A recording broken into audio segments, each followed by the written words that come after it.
अस्सलाम वालेकुम, मैं हूं तवक्कल अब्बास और आप देख रहे हैं हमारा यूट्यूब चैनल तलाश यहूदी। पहले की तरह ये वीडियो भी यकीनन आपकी ज़िंदगी में कोई ना कोई तब्दीली ज़रूर लेके आएगी। आप जानते हैं हम बिल्कुल ही नए आइडिया के साथ कहानी किसी और जगह से शुरू करते हैं और उसको एंड किसी और जगह पे करते हैं। अगर आपने हमारे यूट्यूब चैनल को अभी तक सब्सक्राइब नहीं किया तो बराए मेहरबानी लाल बटन को दबा दें और घंटी के बटन को पुश कर दें। तो जी नाजरीन, एक किसान था जो अपने खेतों में बहुत ही मेहनत करता था। सारा दिन उसने अपने खेतों में अपनी फसलों को उसको लुक आफ्टर करना, उसकी देखभाल करना।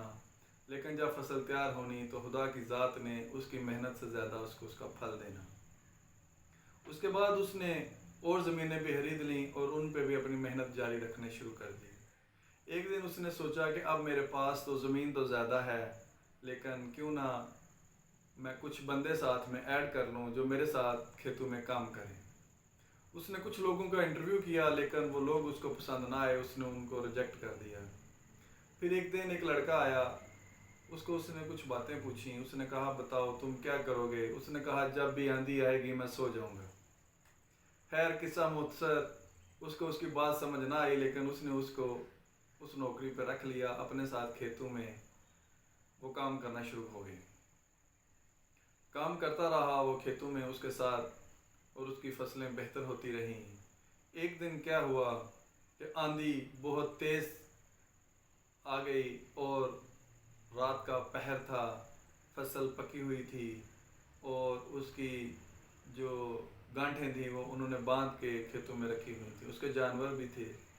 मालिक जो किसान था वो परेशान हो गया कि पता नहीं वो लड़का क्या कर रहा होगा। मेरे जानवर भी हैं, मेरी फसल भी है, अगर वो सोया हुआ तो मेरी फसल तो बर्बाद हो जाएगी। किस्सा मुख्तसर, वो भागा और उसने जाके चेक किया और वो लड़का वाकई ही सोया हुआ था।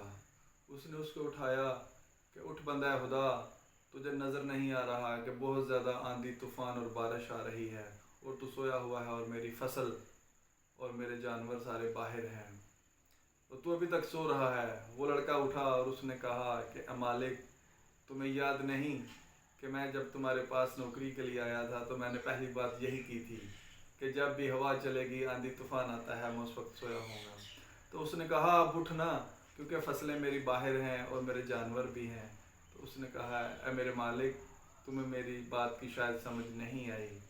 मैं सोया इसलिए हूँ कि मैंने उस फसल को भी महफूज जगह पे मुंतकिल कर दिया है और जानवरों को भी अच्छे से बांध दिया है और उनको भी महफूज जगह पे मुंतकिल कर दिया है। तो वो मालिक बड़ा हैरान हुआ। तो उसने कहा ये पॉलिसी, ये स्ट्रेटेजी तुमने कहाँ से सीखी? तो उसने कहा ये हम सिर्फ जानवरों और फसलों के साथ नहीं करते, ये इंसान की बुनियादी कुलिया है। हम अमूमन देखते हैं कि जब भी, सबक इसमें यह है कि हम जब भी कोई मसला ख़राब हो जाता है तो उस वक्त भागते हैं, उस वक्त दौड़ लगाते हैं कि इसको बेहतर किया जाए। लेकिन जो अजीम कौमें हैं, जो अजीम इंसान हैं, वो मसला बिगड़ने से पहले ही उसको सुधार देते हैं। वो इशू उठने से पहले ही उस इशू का हल निकाल लेते हैं। वो मसाइल पैदा होने से पहले ही उन मसाइलों के हल की तरफ मतवज्जो हो जाते हैं। वो देखते हैं और समझते हैं, वो दूर अंदेश होते हैं।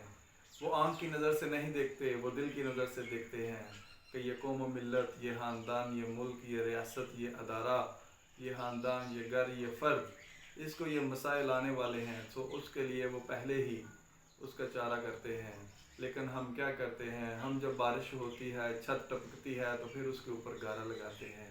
हालांकि होना तो ये चाहिए कि बारिशों के आने से पहले ही छत का बंदोबस्त कर लिया जाए, सर्दियों के आने से पहले ही गर्म लिबास का बंदोबस्त कर लिया जाए, बारिशों के आने से पहले ही बंद बांध लिए जाए, ना कि वो सैलाब आए तो फिर बंद बांधा जाए। सो अपनी ज़िंदगी को तैयार करें और आमादा करें कि आप मसाइल आने से पहले ही उनके हल की तरफ मुतवज्जो हो जाएं और सैलाब आने से पहले ही बंद बांध लें। वो सैलाब किसी भी किस्म का हो सकता है, लाजमी नहीं वो पानी का ही हो। वो इश्यूज़ कुछ कैसे भी हों, वो फाइनेंशली हों, वो मुआशी हों, वो आपके घरेलू हों या निजी हों या ख़ानदानी हो। कोशिश करें उन मसाइल को बढ़ने से पहले ही उनका हल निकाला जाए। आपकी ज़िंदगी में बहुत ही मुस्बत तब्दीलियाँ आएंगी। खुदावंद मुताल आपका हामी नासर हो। अगर आपको हमारी ये वीडियो अच्छी लगी, ये पैगाम अच्छा लगा, तो दोस्तों के साथ ज़रूर शेयर करें اور ہمیں اپنی دعاؤں میں یاد رکھیں۔